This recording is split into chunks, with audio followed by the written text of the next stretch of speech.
Hey, what's up, everybody? This is Charles. I want to welcome you guys to another episode of the Dreamerspro Show, where we cover everything from sports, hot topics, classic debates, entertainment, and where we give you guys a fresh perspective on things and how we see it. I'm just going to go off in this video here, so make sure you go ahead and like the video and subscribe to the channel. Now, as y'all know, I have never, ever hidden my feelings, whatever you want to say it, about Ben Simmons.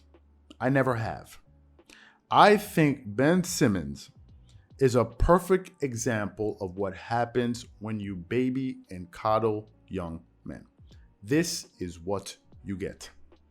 No accountability, and it's always somebody else's fault. That is exactly what you get. You get situations like this. To this day, I still cannot understand why Ben Simmons is more upset with his teammates, his former team, his former coach, and his teammates than he is with his own terrible play in the playoffs last season and his lack of development over the last 4 or 5 years in the NBA. That is the part that totally confounds me about this entire Ben Simmons saga. At the heart of all of this, Ben Simmons got his feelings hurt because of what Doc Rivers and Joel Embiid had to say about him at the end of that Game 6 after they got eliminated by the Atlanta Hawks. And he basically took his ball and ran home. He said, I don't want to play with you guys anymore. You guys betrayed me. And he engineered a way out of Philadelphia. And he pouted and did all of that stuff. And now he found his way with the Brooklyn Nets. I just cannot understand why Ben Simmons feels as if it's everybody else's fault. We periodically put up polls on our channel just to get a temperature of what some people think. And there's some people out there that we left the poll up there. And some people, we ask whose fault, who's most responsible for what Ben Simmons, and somebody says it's his team. I'm like, what? It's his team? It's not him. There's some people that will look at the Ben Simmons situation, especially men, by the way, that will look at the Ben Simmons situation and somehow feel as if this guy's a victim in all of this. I don't understand this. I don't understand this. That how you can sympathize with, I truly don't understand it. I really don't understand how some people support him. And I said it before and I'm going to say it again. I think Ben Simmons is wasting everybody's time. We did a video about this just a week. I think he's wasting everybody's time. And I think the latest news that just came out that we're getting from CBSSports.com is just another example of this. We just stumbled upon an article from CBSSports.com that just totally floored me. But then again, I have to say I'm not surprised. Let me just quickly get into what this article is saying here. It starts off with the headlines. Nets Ben Simmons won't play Thursday versus the 76ers, expected to join the team on the bench in Philly per report. It continues on. Now that Kevin Durant has made his return to the Brooklyn Nets lineup after missing time due to an MCL sprain, all attention shifts to the season debut of Ben Simmons. Since acquiring Ben Simmons from the Philadelphia 76ers at the February 10th trade deadline, the all-star defensive guard has been dealing with back stiffness and is yet to make his debut with the Brooklyn Nets. There's still no definitive timeline, and Simmons will not play in the Nets' upcoming matchup against the Philadelphia 76ers on Thursday, according to Shams Charania of The Athletic. Simmons is expected to be on the building. However, he will sit at the bench with the team. I mean, I don't even have to read the rest of it. You guys can go hunt it down. It's a CBS Sports there. Like, they are now saying that Ben Simmons cannot play due to back stiffness. And this news is something that Stephen A. Smith and Skip Bayless have questioned with a side eye. Stephen A. Smith doesn't believe it. He said he believes that it's the Brooklyn Nets trying to protect Ben Simmons. And Skip Bayless just the other day said, I cannot make sense of this matter. I want to talk to Brooklyn Nets fans for a moment. Just for a second. This part of this episode here is dedicated to you guys. I want to talk to you guys for a minute. How can you feel confident in a guy that is afraid to play in front of an NBA crowd, but still somehow feel that this guy can help lead you guys to an NBA championship? I need some of you guys to answer that for me. Is it that you guys are operating on wishful thinking and a bunch of blind faith, or you guys know something that the rest of us don't know?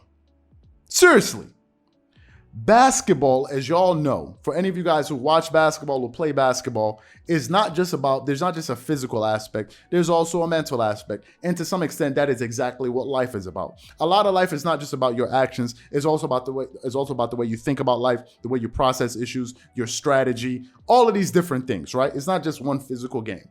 If that were the case, we would be animals and we would just be operating off of instincts, where our instincts do the thinking for us. We don't need to think, we just react.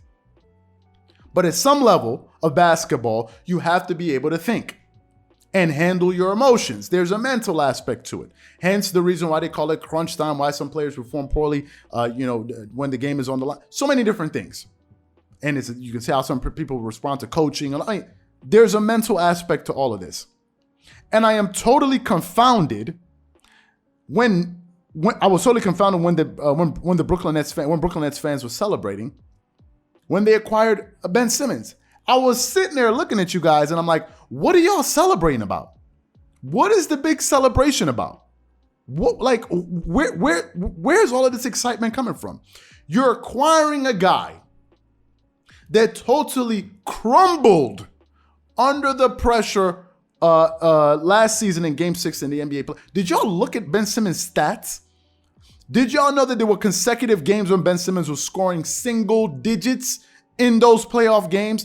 And some people are sitting here, kumbaya. That's why I was so surprised when people like Stephen A. Smith and others were like, the Brooklyn Nets won the trade and blah, blah. And I'm like, hold up. Are we talking about the same Ben Simmons? What exactly were you celebrating? I didn't understand how some people thought that the Brooklyn Nets got the better end of the deal when they got a player in James Harden, who is clearly better than Ben Simmons. He's in a totally different universe than Ben Simmons. And number two, he is available. You're getting a guy that is playing basketball for you now versus a guy that we don't know when he's going to play. So how can you have won the trade? Number one. And some people say, but wait a minute. Eventually he will play.